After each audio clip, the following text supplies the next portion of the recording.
Watto said, "Oh, it sounds like Van Dyke Parks is the perfect guy. It's a pity he's dead." And I was like, "Oh, bugger, he's dead." Didn't know who he was at that point. So we looked further. We just kept looking for string people, and then I think one day Watto just said, "Oh, it turns out he's not dead." I was like, "Fuck yeah, let's give him a call."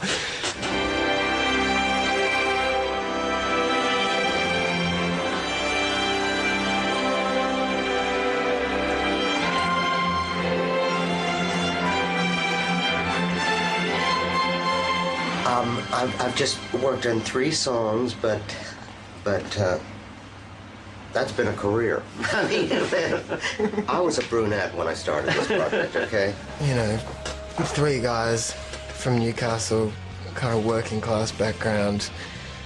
Now we're signed to this massive record label in America, $1 million contract. We're kind of living the dream, and now we're working with Van Dyke Parks. As soon as I became aware of who he was, I was like, how is this even happening? I couldn't believe that he even respected the music I was writing. I thought, he's worked with so many amazing artists that I said, oh, we'd just be cheap.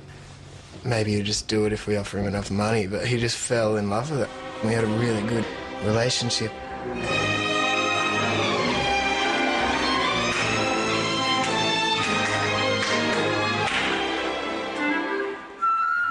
It was my real desire to reward Daniel's courage, because I haven't seen anything like it since I worked for Brian Wilson.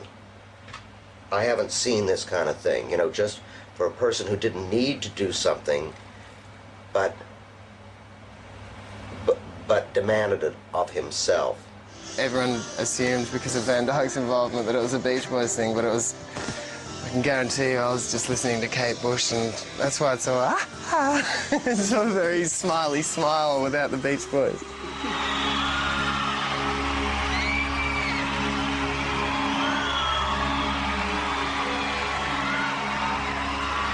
It's always strange with Diorama, because obviously due to the nature of Van Dyke Parks and everything, everyone always talks about his stuff, which is incredible, but there's also some really lovely stuff by Larry Mahubrick, which I'm a real fan of his work as well, and he'd worked with guys like Elvis and Jerry Lee Lewis.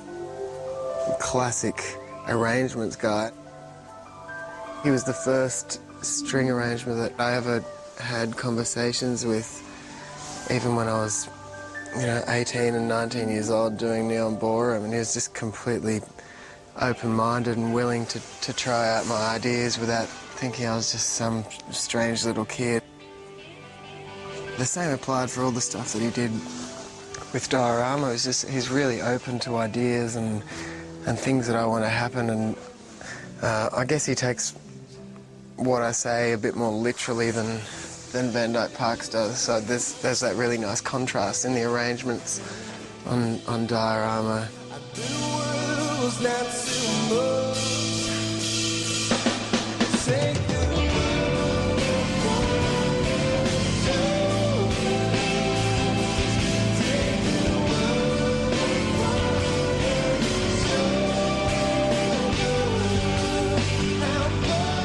So yeah, this is just the acoustic, the Rickenbackers.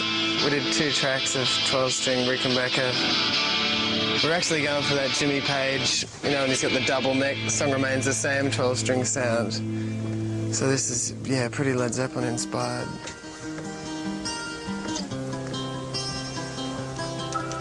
And that's with the piano.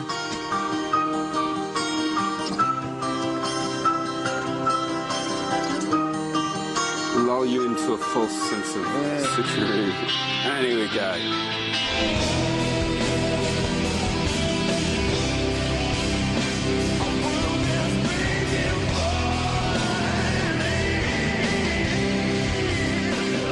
Fuck, we should have turned the guitars up as well. Should we throw a box on it? Remix this whole thing.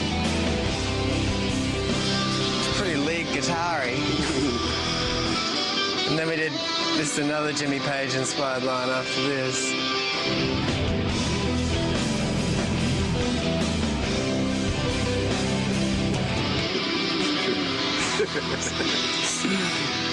Yeah, I was feeling confident that day.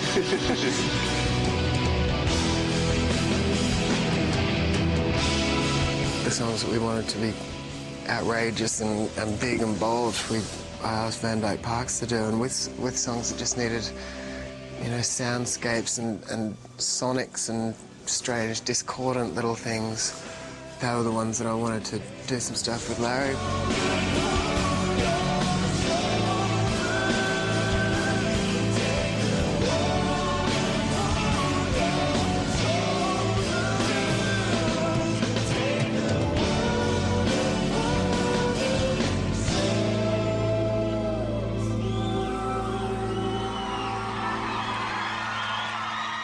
For the first 3 albums, Silverchair had made pretty much the records they wanted to make.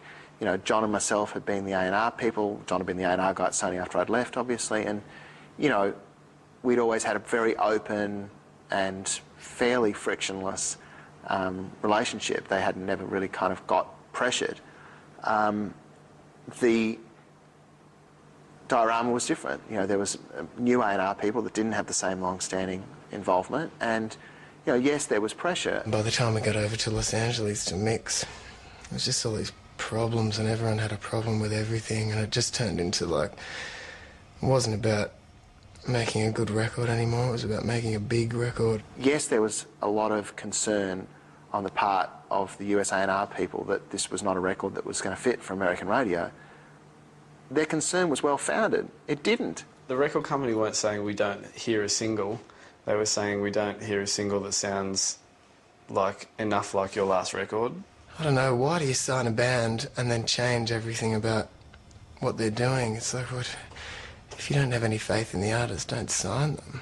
You know, I wasn't going into Diorama because I wanted to commit commercial suicide.